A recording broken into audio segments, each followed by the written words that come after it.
बोले सियावर रामचंद्र की जय, पवन सुत हनुमान की जय। आज श्री रामचरितमानस में हम आगे पढ़ेंगे ब्राह्मण संत की वंदना। जथा सुअंजन अंजी द्रग साधक सिद्ध सुजान, कौतुक देखत शैलवन भूतल भूरि निधान। सियावर राम जय जय राम, मेरे प्रभु राम करो कल्याण। जैसे साधक सिद्ध और सुजान व्यक्ति सिद्ध अनजान को नेत्रों में लगाकर पृथ्वी वन और पर्वतों के भीतर कौतुक से ही नाना प्रकार की जो खाने हैं भगवान का अगर आप हृदय से जो है स्मरण करें तो आपकी जो खान है हृदय की उसमें भी जो है प्रकाश जो है भर जाता है और सारे जो क्लेश हैं सब जो है विकार हैं वो सब दूर हो जाती हैं। गुरुपद रज मृदु मंजुल अंजन, नयन अमी दृग दोष भिभंजन। देहिम करे विमल विवेक विलोचन, वरनहु राम चरित भव मोचन। उसी प्रकार श्री गुरुदेव के चरणों की रज कोमल व सुंदर नयनों के लिए अमृत के समान है, जो नेत्रों के समस्त दोषों को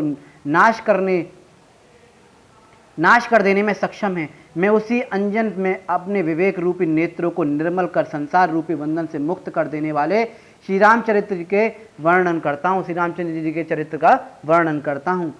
वंदौ प्रथम महीशुर चरना, मोह जनित संशय सब हरना।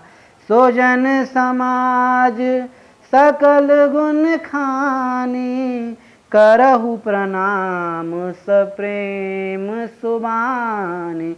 गोस्वामी तुलसीदास जी आगे लिखते हैं श्री रामचरितमानस में, पहले मैं पृथ्वी के देवता ब्राह्मणों के चरणों को नमस्कार करता हूँ। श्री रामचंद्र जी की कृपा ऐसी है कि लिखने से पहले वो सब श्री गणेश जी का, सरस्वती जी का, भवानी शंकर जी का, पार्वती माता जी का, अपने गुरुदेव का, माता पिता का, ब्राह्मणों का, सबका वंदना कर रहे हैं, जो मोह अज्ञान से उत्पन्न सब संशयों को हर लेते हैं। फिर सर्व गुणों की खान महात्माओं के समाज को प्रेम सहित सुंदर वाणी से प्रणाम करता हूँ। साधु चरित शुभ चरित कपासु, निरस विशद गुण मय फल जासु। जो सही दुख पर छिद्र दुरावा, वंदनीय जहिम जग जस पावा। संतों का चरित्र कपास के समान होता है, जिसका फल नीरस और विशद होते हैं, जिसका फल निरस और विशद होते हुए भी गुणकारी होता है। जिस प्रकार वह स्वयं कष्ट सहकर भी दूसरों के गुप्त स्थानों को ढकता है, उसी प्रकार साधु जन भी स्वयं दुख सहकर दूसरों के दोषों को पर्दा डाल सकते हैं, जिसके कारण वे वंदनीय होते हैं और यश प्राप्त करते हैं। बोले सियावर रामचंद्र की जय, पवन सुत हनुमान। मुद मंगल में संत समाजू, जो जग जंगम तीरथ राजू। राम भक्ति जय सुर सरधारी, सरसई ब्रह्मा विचार प्रचार। संत समाज आनंद और मंगल से परिपूर्ण है, जो संसार में चलता फिरता तीर्थ राज प्रयाग है। जहाँ संत समाज रूपी उस तीर्थ राज अर्थात प्रयाग में राम भक्ति रूपी गंगा जी की धारा बहती है और ब्रह्म विचार का प्रचार सरस्वती जी करती हैं। गोस्वामी तुलसीदास जी कह रहे हैं, ये जो आप भगवान का जब वर्णन करते हैं, जब स्मरण करते हैं, तो तीर्थ स्थान आपका शरीर है ना, वो एक तरह से तीर्थ स्थान जो प्रयागराज है उस तरह से बन जाता है और उसमें जो है क्या है, राम भक्ति का गुणगान होता रहता है, जैसे कि तीर्थराज प्रयाग में जो गंगा बह रही है। विधि निषेध में है कलिमल हरनी, कर्म कथा रविनंदनी वरनी। हरिहर कथा विराजति वेनी, सुनत सकल मुद मंगल देनी, सुनत सकल मुद मंगल देनी। विधि और निषेध रूपी कर्मकांड रूपी जो कथा है वह कलिकाल में समस्त पापों को हरने वाली सूर्य नंदिनी यमुना जी हैं, तथा भगवान विष्णु जी और शंकर जी की कथाएं सुंदर त्रिवेणी हैं और जो उन्हें सुनने मात्र से ही मंगल और आनंद प्रदान करने वाली हैं। गोस्वामी तुलसीदास जी कहते हैं, भगवान की जितनी भी अनेकों लीलाएं हैं, उनकी गाथाएं हैं, अगर आप उन्हें सुन लें, ठीक है, तो उससे जो है आपको आनंद और मंगल प्राप्त हो जाता है, आप भव से जो है पार हो जाते हैं।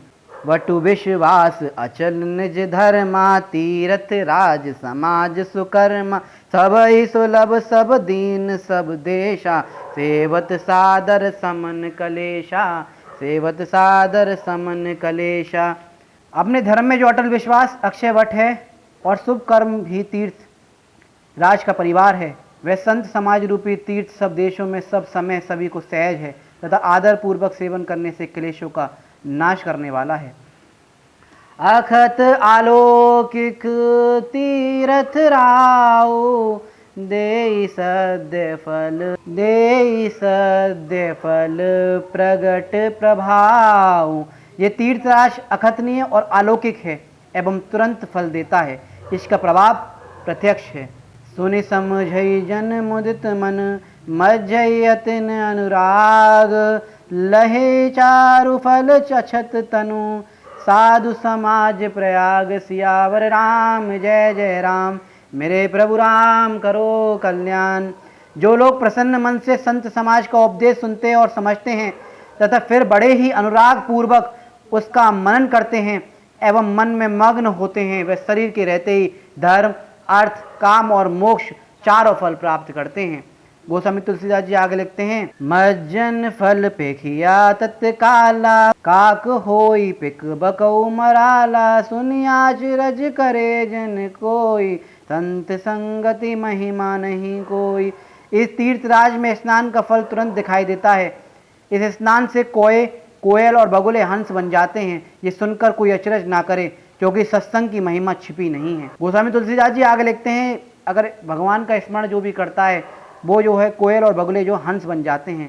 वाल्मीकि नारद घट जोनी, निज निज मुख निकही निज होनी, जलचर थलचर नभचर नाना, जय जड़ चेतन जीव जहाना, जय जड़ चेतन जीव जहाना।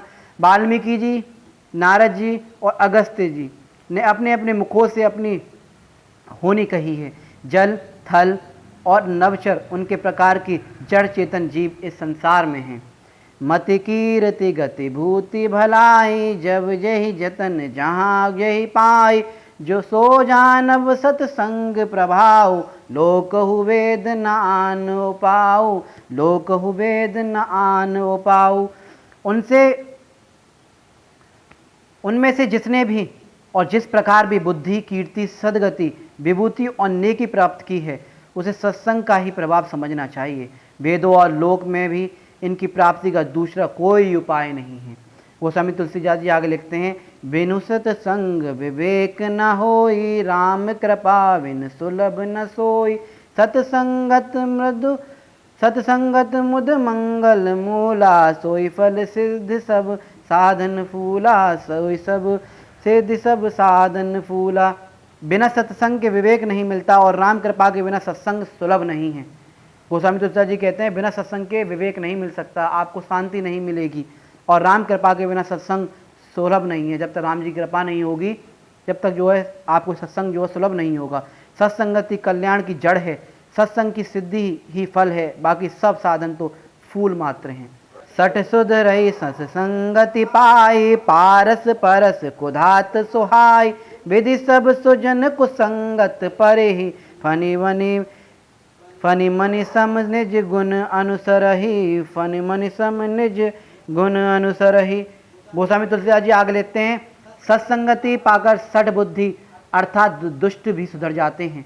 जिस प्रकार लोहा पारस से छू के सोना बन जाता है, किंतु कई बार देव योग से सज्जन पुरुष भी कुसंगति में पड़ जाते हैं। कभी कभी ऐसा होता है कि सज्जन पुरुष भी कुसंगति में पड़ जाते हैं। जब ऐसा होता है तो सर्व की मणि के समान वे वहाँ से अपने ही गुणों का अनुसरण करते हैं, अर्थात दुष्टों का उन पर कोई प्रभाव नहीं पड़ता।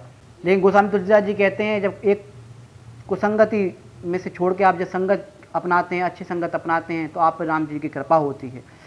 विधि हरि हर कवि को विद्वानी, कहत साधु मम,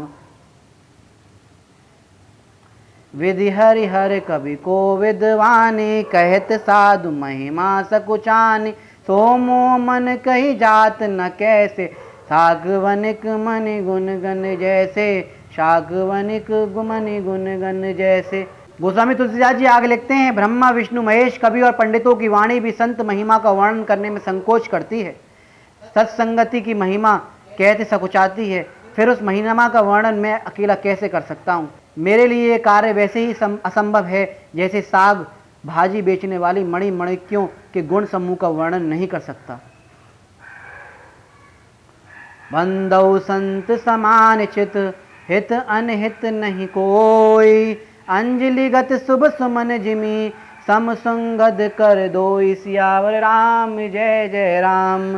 संत सरल चित जगत हित जानि सुबहु सनेहु, वाल विनय सुनि करी कृपा रामचरित रति दोई। सियावर राम जय जय राम। मेरे प्रभु राम करो कल्याण। मैं संतों को नमस्कार करता हूँ जिनका चित्त समता से पूर्ण है, जिनका न कोई मित्र है न कोई शत्रु, ना तो अंजलि में रखे पुष्प के समान है। जिस प्रकार अंजलि में रखे पुष्प दोनों हाथों को समान रूप से सुगंधित करते हैं, उसी प्रकार संत जो होते हैं, जो गुरु जो होते हैं, जन भी शत्रु और मित्र दोनों को ही समान रूप से कल्याण करते हैं। संतों का हृदय सरल होता है तथा वे जग के हितकारी होते हैं। उनके ऐसे स्वभाव और स्नेह को जानते हुए मैं उनसे विनती करता हूँ कि वे मेरी इस बाल विनय को सुनकर तथा मुझ पर कृपा करके मुझे श्री रामचंद्र जी के चरणों में प्रीति दें। श्री रामचंद्र जी की कृपा से भगवान गोस्वामी तुलसीदास जी ऐसे कहते हैं कि श्री रामचंद्र जी मुझ पर कृपा करें, गुरुदेव जन कृपा करें, संत जन मुझ पर कृपा करें कि मैं जो लिखने जा रहा हूँ श्री रामचरितमानस वो सब पढ़ें, उनका कल्याण हो, इससे कुछ भी त्रुटिपूर्ण मुझसे कुछ भी ऐसी चीज़ ना लिखी जाए। तो गोस्वामी तुलसीदास जी ने श्री रामचंद्र जी की कृपा रही और श्री रामचरितमानस लिखी इस प्रकार से। बोले सियावर रामचंद्र पति जय शरणम, शंकर हरि ओम, जय जय सिया राम, जय जय हनुमान हरि।